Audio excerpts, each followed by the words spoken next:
Now if I am standing like this, then frontal lobe would be present on this side, and just opposite to this we would have occipital. यहाँ पर हमें क्या मिलेगा बच्चों? Parietal, और मेरे कान के ऊपर आपको क्या मिलेंगे दोनों साइड? Temporal. हर लोब का अलग-अलग फंक्शन है, because every lobe has got different kind of areas. जो अलग-अलग बॉडी के एरिया से क्या लेते हैं? Impulse receive करते हैं, and then they send a message. So there are some sensory areas, there are some motor areas, and there are some association areas as well. Sensory कौन सा एरिया होगा? जो रिसीव करता है, ठीक है? मोटर कौन सा एरिया होगा? जो भेजता है, जो इफेक्टर को भेजेगा. और association एरिया ऐसा है, ना वो रिसीव कर रहा है, ना वो भेज रहा है. वो सिर्फ जो भी इंफॉर्मेशन आ रही है ना, उस पे नजर बनाए रखा है. मेमोरी क्रिएट करने में हेल्प करता है, इंटर कम्युनिकेशन में हेल्प करता है, इंटर सेंसरी इंफॉर्मेशन को देता है. ठीक है? So तीन एरियाज करेंगे वन बाय वन. पहले आ जाते हैं अपने लोब पे जो आगे की साइड पर है. That is called as frontal lobe. आते हैं अपने लोब पे जो आगे की साइड पर है. That is called as frontal lobe. Front वाला माथे के पीछे जो आपका लोब है उसे क्या बोलेंगे? Frontal lobe. Now it is the area जहां से बच्चों हम लॉजिकल रीजनिंग लगाते हैं. This is the place of creative ideas. If someone is composer, music composer है या गाने लिखता है, या फिर बच्चों बहुत ही if someone is a blogger, वो भी बहुत क्रिएटिव होते हैं. So this is the place of their brain जो उनका सबसे ज्यादा एक्टिव रहेगा. So place of creative ideas है ना. Then बच्चे it is a place where there is perception of memories into plans में conversion. सारा मैथ सॉल्व करना है ना, मैथ सॉल्व करना.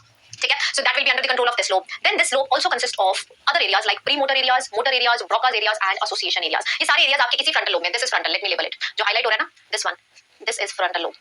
अभी मैं टेस्ट लूंगी, इसी के बीच में आ जाएगा हमारा सेक्शन चेक योर नॉलेज. अगर आपने लोब अच्छे से नहीं पढ़ाई ना, नहीं अच्छे से बताए तो फिर देखिएगा. ये कौन सा लोब है? Frontal lobe. It is the area which will control voluntary movement. पहली चीज. देन बच्चे it has very important area which is called as Broca's area. It is called as motor speech area. क्या है ये? Motor speech area. Association area मैंने बताया जहां पर क्या बनती है? मेमोरी, जो कम्युनिकेशन में हेल्प करते हैं. एंड मोटर एरियाज बच्चे जो इंपल्सेस भेजते हैं to the voluntary muscles. So they will send, मैं लिख देती हूं आपके लिए, आपके नोट्स प्रॉपर बनने चाहिए. They will send impulse to voluntary muscles. ठीक है? Voluntary muscles. चलिए पहला लोब हो गया हमारा. पहला lobe is done. 11th 10th पास करके आइए. तो I want answer from each and every one of you. Gustation word. Gustation. हां जी बताइए. Okay, let me check. Very nice. Aneri is the first one. Aneri is the first one who has given me the right answer. Gustation word is related to taste reception, right? So taste reception. और बच्चे जब हमें कोई touch करता है या if we feel some kind of pain, if there is change in temperature, तो ये सारी जो सेंसेशन है, most of the sensation which comes from skin. देखो कोई टच करेगा तो भी स्किन से सेंसेशन आएगी. अगर हमारी चोट लग जाएगी तो भी यहां से सेंसेशन जाएगी. सो किस एरिया पे जाएगी बच्चों? It will go to the parietal lobe. So it is one of the sensory area which will receive sensations relating to pain, touch and temperature. And this is that lobe which will allow us to accurately follow directions on the map. It is that lobe which will help us to dress properly, अच्छे से अपने आप को तैयार करना, map की directions को follow करना, है ना. पता है ना, हम गूगल मैप्स आज हमारी लाइफ में सबसे इंपॉर्टेंट है. सबसे इंपॉर्टेंट कहीं भी जाना, open Google maps and enter your location जहां भी जाना चाहते हो, and this way you will start following the map. तो कौन सा एरिया उस टाइम पे आपका एक्टिव होता है? Parietal lobe. तो सबने जब भी गूगल मैप खोलेंगे ना तो याद रखना है कि मेरे ब्रेन का कौन सा एरिया ये डायरेक्शन को फॉलो कर पा रहा है. That is parietal, right. Another lobe is called as right. Another lobe is called as temporal. Temporal बच्चे कान के पास है, कान के जस्ट ऊपर सिचुएटेड है. So it is the place where sounds would be interpreted so that हम understand कर पाएं कि सामने वाला क्या बोल रहा है. आज आप मुझे सुन रहे हैं, सुनकर समझ रहे हैं कि मैम क्या बोल रही हैं, तो ये जो सुनाई दे रहा है आपको और उसको आप समझ पा रहे हैं, that is because of your temporal lobes. ठीक है? तो टेंपोरल लोब्स पूरे एक्टिव रखने हैं अपने, ध्यान से सुनना है. Another is occipital. Occipital बच्चे related to light, related to vision. So it receives sensation of light, which will help us in interpreting कि सामने क्या है. एक तो आपने सुन लिया टेंपोरल की हेल्प से. अब आप देख भी रहे हैं कि सामने इतना बढ़िया वीडियो घूम रहा है जिसमें हम ऑक्सीपिटल को अच्छे से देख पा रहे हैं, कलर भी देख रहे हैं कि कुछ व्हाइट है कुछ रेड है. सो ऑल दीज इंटरप्रिटेशन जो आप देखते हैं, विजुअल इमेज जो आपकी बन रही है, that is due to the areas which are present in the occipital lobe. And यहीं पर आपकी क्या बनेगी? इसी के अकॉर्डिंग जो आप आज देख रहे हैं वो आपको याद रहता है. So from here this will help us in forming the memory. क्या बनेगी बच्चों? मेमोरी. ठीक है? ठीक है बच्चों, चलिए आ जाइए. Okay, now in your cerebrum there are certain other areas जहाँ पे आपके न्यूक्लियाई के सेल बॉडी का ग्रुप प्रेजेंट है, आपके न्यूरॉन के सेल बॉडी का ग्रुप प्रेजेंट है. बताया था मैंने that group of साइटोन in your CNS that group is called as nucleus. ठीक है? क्या बोलना है इस ग्रुप को? न्यूक्लियस. अब वैसा ही एक न्यूक्लियस आपके ब्रेन में प्रेजेंट है, collection of the nuclei in your forebrain, that is called as basal ganglia. Basal ganglia बच्चे कॉर्टेक्स के बिल्कुल बेस पे, कॉर्टेक्स है, मेडुला. ये देखिए. So this is how the brain is, longitudinal fissure and this is how. ठीक है? ये मान लीजिए आपका कॉर्टेक्स है, अंदर वाली साइड क्या होगा? मेडुला होगा. सो कॉर्टेक्स के बेस पर क्या मिलते हैं हमें? Basal ganglia. And their function is to plan and execute a stereotype movement. जैसे मान लीजिए आपके सामने एक पजल लगा दिया, आपके फ्लोर पे बहुत सारे मैंने ब्लॉक्स लगा दिए और मैं आपको बोल रही हूं कि आपको अपना रास्ता बनाना है, लेकिन वो ब्लॉक टच नहीं होने चाहिए, है ना. आपको इसमें से अपना रास्ता बनाना है विदाउट टचिंग एनी ब्लॉक. तो आप पहले प्लान करेंगे कि पहले मुझे लेफ्ट साइड पे जाना है, ये एरिया खाली है. देन आप फिर प्लान करेंगे, then I will move to right side, then I will take a U turn. तो ये जो प्लानिंग है and execution of stereotype movement कौन कराएगा बता दो? Basal ganglia, right.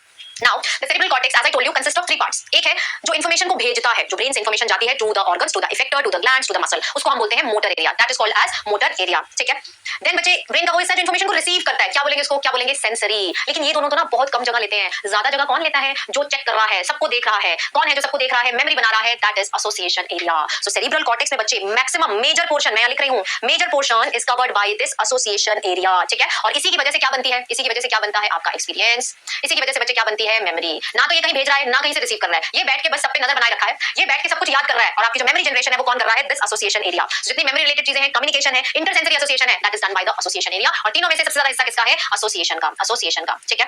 बच्चे पूछ रहे हैं कि मैम आपकी रोज क्लास कब होती है? तो भाई अपने फ्रेंड्स की हेल्प कर दिया करो. डिवाइडेड बाय लॉन्गिट्यूडनल फिशर, हर सेरिब्रल हेमिस्फीयर में 4 lobes, frontal, parietal, temporal, occipital, हर एक का फंक्शन भी हमने डिटेल में कर लिया. Now the next part is बच्चों डायनसेफेलॉन. अगला हिस्सा कौन सा आता है? Diencephalon, which consist of 3 parts. 3 parts होंगे इसमें. द अपर वन डायनसेफेलॉन बच्चे नाम से याद रखिए. एपी मतलब ऊपर, थैलेमस सेंटर में, हाइपो मतलब नीचे. आपका ये रूम है, आप किसी न किसी रूम में प्रेजेंट है. रूम की एक छत भी है ना, और रूम का एक फ्लोर भी है. तो द रूफ ऑफ डायनसेफेलॉन, जो छत है वो कौन बनाएगा? कौन बनाएगा? एपी. और जो फ्लोर है, नीचे जमीन है, फ्लोर कौन बना देगा बच्चों? हाइपो. एपी मतलब ऊपर, हाइपो मतलब नीचे. एपी मतलब ऊपर, हाइपो मतलब नीचे. चलिए ये देखिए, ध्यान दीजिए. इस डायग्राम में बच्चों आपको एपी नहीं दिखाया गया है. इसमें आप सिर्फ क्या देख पा रहे हैं?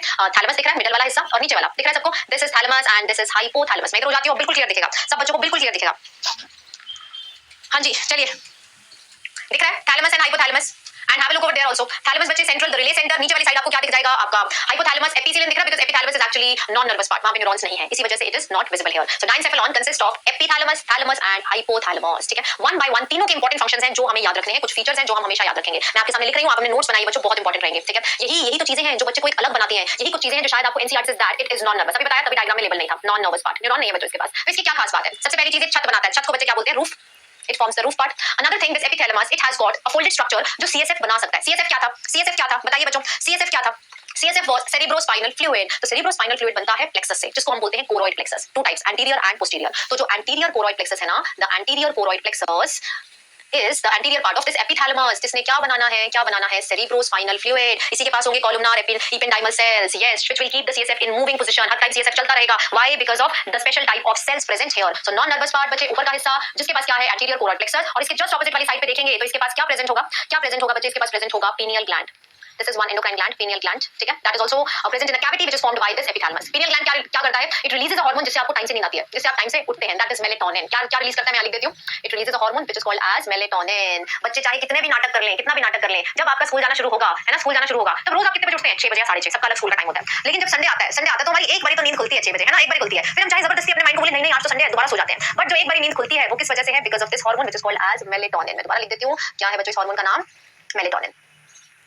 दूसरा हिस्सा आता है बच्चों, दूसरा हिस्सा आता है डायनसेफेलॉन का थैलेमस. थैलेमस बच्चे 2 बेसल न्यूक्लियाई हैं जिनका काम क्या है? Which acts as the relay centre for impulses. क्या मतलब है इसका? कि जो भी इंपल्स जाना चाहती है सेरिब्रम तक, वो ऐसे नहीं जा पाएगी, उसको एक जगह से होकर जाना पड़ेगा. कहां से? थैलेमस से. तो first the impulse will reach the thalamus and then from thalamus it will go to the next area. Thalamus से आगे जा सेरिब्रम के पार्ट्स तक पहुंचने के लिए थैलेमस को क्रॉस करना पड़ेगा. Relay centre. एक रेस भी होती है ना बच्चों, स्कूल में जब स्पोर्ट्स डे होता है तो स्पोर्ट्स डे वाले दिन एक रेस खेलते हैं, रिले रेस. खेलिए सबने? खेलिए, है ना, खेलिए ना सबने.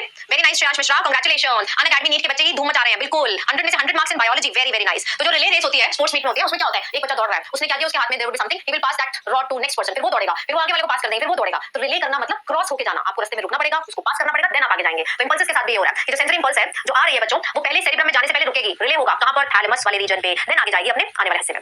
लास्ट हिस्सा बच्चों डायनसेफेलॉन का, जिसे हम क्या बोलते हैं? जिसे बच्चों हम क्या बोलते हैं? Hypothalamus. Hypothalamus is going to form the फर्श मतलब फ्लोर. ठीक है, so it is going to form the floor area of the diencephalon. And hypothalamus is a very important link between, बहुत इंपॉर्टेंट लाइन लिख रही हूं, it forms a link between nervous and endocrine system.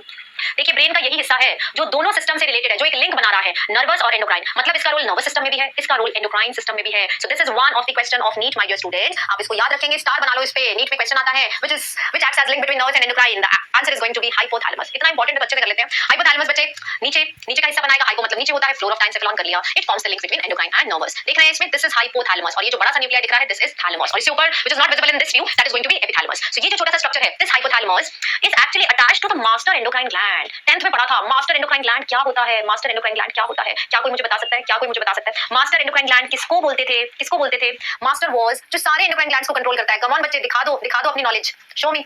हाँ जी, master endocrine gland कौन सा? Pituitary. अब इसका भी एक मास्टर प्रेजेंट है. कौन बच्चों? Hypothalamus. Hypothalamus is connected to this pituitary by a stalk. दिख रहा है, एक लंबा सा स्टॉक दिख रहा है. This stalk is called as infundibulum. क्या बोल देंगे इसको? इनफंडिबुलम. ठीक है, तो पिट्यूटरी नो डाउट सबको कंट्रोल कर रहा है, थायराइड को, पैराथायराइड को, टेस्टिस को, ओवरी को. लेकिन पिट्यूटरी का भी एक मास्टर है. कौन है? हाइपोथैलेमस.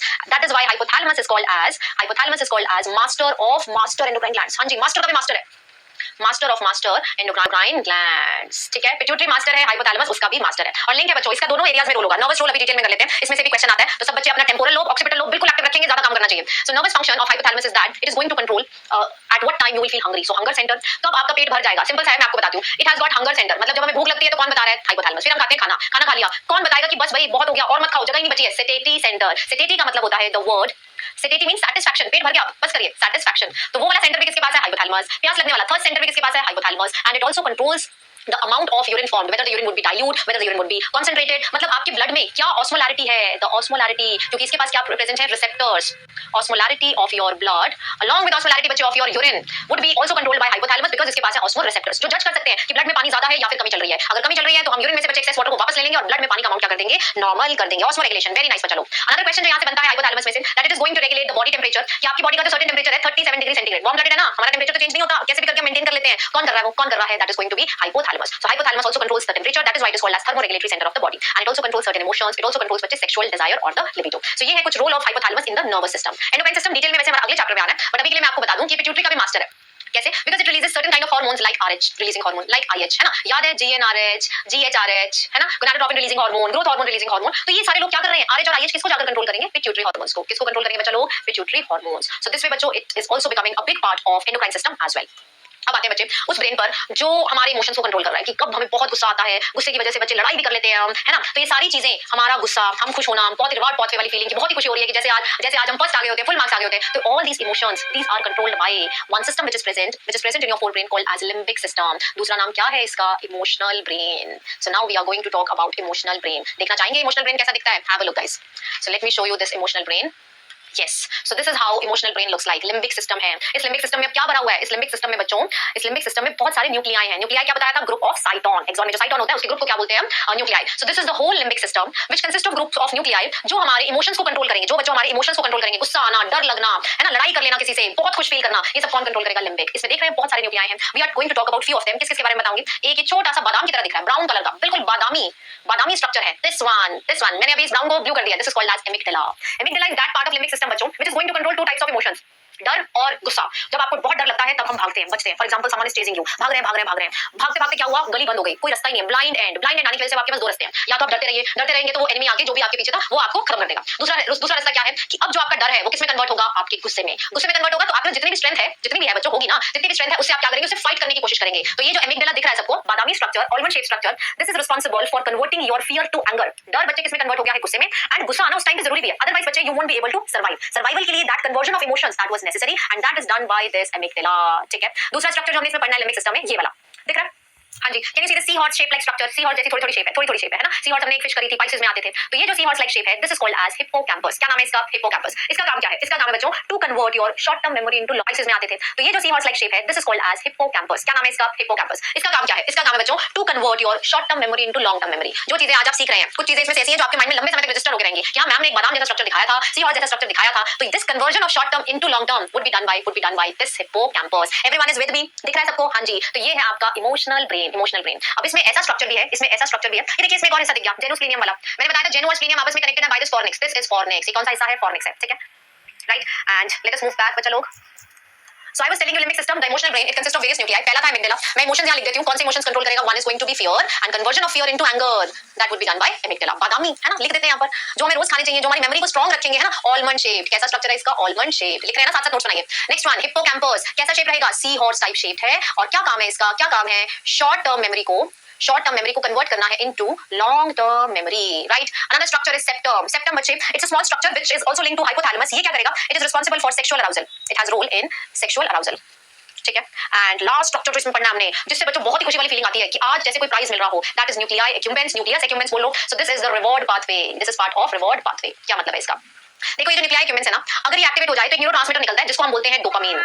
डोपामिन बड़ी खुशी देके जाता है, जब भी आता है डोपामिन बहुत ही खुश करके जाता है। Because this dopamine when released it will give us a feeling जहां पे हमें बहुत ही खुशी होती है। And this is also abused by certain drugs जो इस पाथवे में बच्चों इंटरफेयर करते हैं and they initiate the release of this dopamine and they make the person feel good for some time. ठीक है, चलिए आगे चलते हैं। देन आता है बच्चों हमारा मिड ब्रेन के बारे में मैं डिटेल बताऊंगी, लेकिन अगली क्लास में कर लेंगे, कोई बात नहीं, पता है आप